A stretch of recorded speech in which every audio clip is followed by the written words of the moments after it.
G'day guys, Anthony from Band & Brothers here today. Now, if you've been following us on Facebook, you would have known that we recently purchased a brand new boat. We've got a 2700 Noosacat Express. Now, we bought the boat basically bare as, there was nothing on it at all, and we've spent the last 3 months doing it up from head to toe. Now the boat's finished, we just want to take you through it and show you exactly what we've done, so come and take a look. So as you can see, we've named the boat Game Changer. You're going to be seeing a lot out of it out in the water over the next few months. We've got the wrap done with the Separator Band & Brothers logos. We've got it repowered with two 150 HO Evinrude E-Tech Gen 2 models. These things have unreal power and really good fuel consumption. So throughout the season, we're going to be doing a heap of tests just to show how good they are on fuel economy and the power that these engines actually put out. Down under here, we've got our B175 HW transducer. It's a 1 kilowatt transducer, which is basically the high wide, that's why they call it the HW. And that's hooked up to our Simrad Evo 3 12-inch screens. So we've only got the one transducer for now, so when we go out in the water, we'll just see exactly the type of performance we can get out of it. So let's go on board and take a look. You'll see down the back here, we've fitted our slimy tubes with our two valves which can control the flow. Okay, I'll get you to come up and have a look at the rest of the boat then. So down the back, there was basically nothing at all down the back at all. There was just three of these compartments. So what we did, we completely stripped all the wiring and all the old hoses. We dug out the hole in here, put a glass screen, and now this is our live bait tank.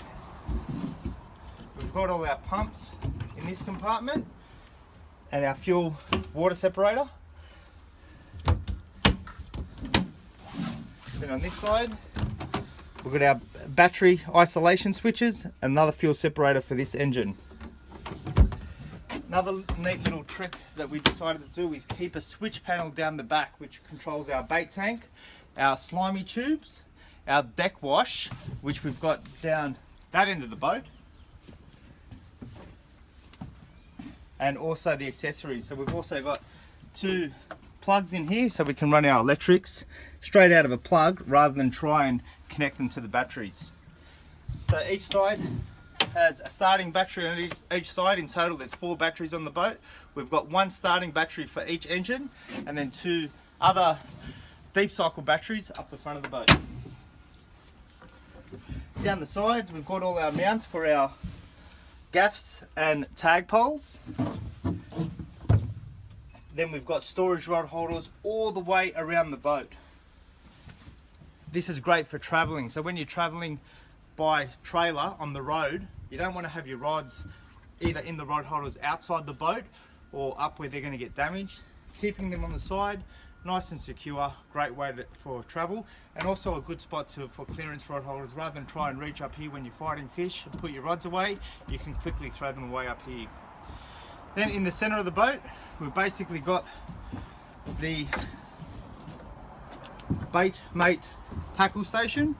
This itself has got, what have we got here? 8 rod holders around it and more tackle storage on here. A great spot to be rigging baits and you're out looking over the lures or the skip baits as they're behind the boat, and you don't need to be down the back in the way. So if you do hook up, everything can take place down the back of the boat without having to worry about all this activity getting in the way.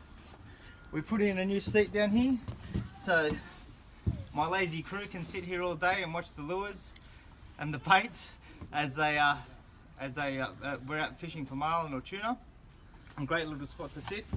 We've got the clearance rod holders on each side down here, and then the 9 rod holders up the top. We've used the center one for our center rigger, a new set of wishbone outriggers on each side.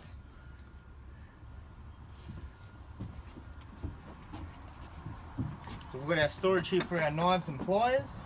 Keep our gloves down here. As I showed you before, the deck wash down this end. The beauty of having the deck wash here is you don't have to have it down the back of the boat. So if you're washing the deck and you do hook up, the worst thing is having a hose flapping around the deck as you're trying to fight a fish. Keeping it up here, down this end of the boat, if you are hosing the deck and you hook up, keep it away nice and tidy, easy as that. So I'll get you to come inside and have a look in here.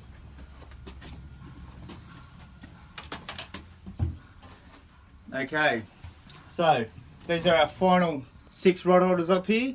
Another great little spot to store rod holders. We've got the lock-up cabin, so we can keep the rods in here if we're having an overnighter and not have to worry about them getting stolen. We've got our coffee machine, of course, absolutely vital if we're fishing, especially for an overnighter. You can have your coffee in the morning with your milk frother, your sink, your fridge. Then we've got our Evinrude binnacle controls up here, plus our touch screen Evinrude display, so we can see our fuel flow, our fuel usage, all the bits and pieces about the engine. Now we're going to be going into a heap of detail on the Evinrudes on the water, and just exactly what we can see on the Evinrudes as well. We can also monitor our engine hours, so we know when we're up for our 500-hour service, that will be displayed on this display right here. Then up on the dash, we've got our two 12-inch Simrad displays, the Evo 3 models. So these are brand new. I haven't had them out in the water yet. We're going to be having a go for snapper tomorrow, and then out on the canyons on Saturday. So we'll be doing a little bit of filming on them, taking as many screenshots as we can, and show you the full functionality that we'll get out of these awesome little units. Up in the cabin, we've got 2 berths up the front.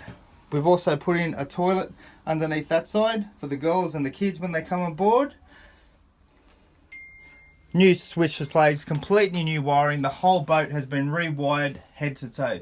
You can see out beyond, we've got our 2 fenders up there, and then our VHF radios up top. So there you have it. That's our boat in a nutshell. Stay tuned for updates, because over the next few months you're going to be seeing a heap of this boat as we take it out chasing snapper. Hopefully the bluefin show up.